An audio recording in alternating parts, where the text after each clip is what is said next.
Bu Kırgız balası deydi, söz degende attan düşüp kelет deydi. Sözdün manisi güçü zobolosu şunçalık biyik. Söz ötümdü olsa, jugumdu olsa, salmakta olup, öz uçurunda aytılganda, kiçүү saytabı, suulu saytabı, söz güçlü olganda, attın üstte kim bolsa aylanıp keteyin sözüne dep, sözüne sındım, sözüne eridim, sözüne jibidim dep attan düşüp barıp konusuna. Oşonda söz taragan Kırgız balası söz degende attan düşet dep. Ay oylonуп süyle. Oylanboy süylegen oğru ayıkbas oğruga kabılat dep aytышкан. Sözge özgöçe mani bergen. Oğuzundan çıkkan söz kayra artка girбейт. Oşon üçün ontoboy sözüңдөн kulu olup, sözge mani berip, sözdü kastarlap, sözdün atası aytkan jerde oşo sözge uyup, sözge jibip жүрүш керек деп bizde aytat.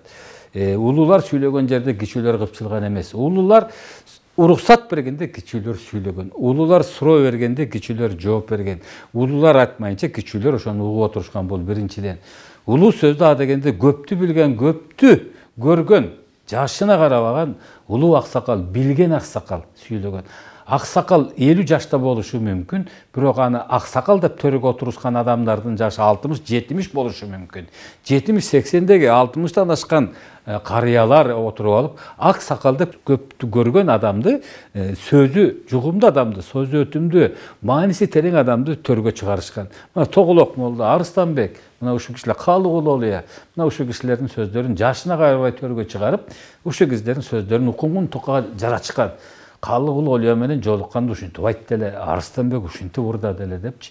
Ошон үчүн Кыргыз биздин көчмөн журтунда өзүбүздүн нарк салттуулук маданиятыбызда сөздү аябай ойлонуп айтышкан.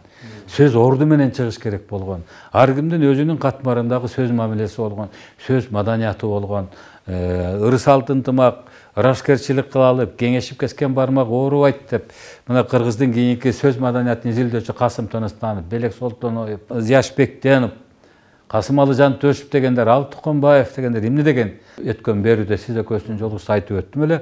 Бул сөз өнөрү Кыргызстанда, Кыргызыбызда аябай күчтүү деп.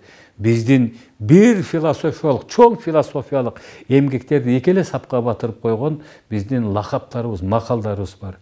Жаманды Кудай нее албайт, жаткан төөгө мине албайт деп. Ай бечара ушул. Сен ушундайсың бе, ушу жаткан төөгө да мине албайсың деп.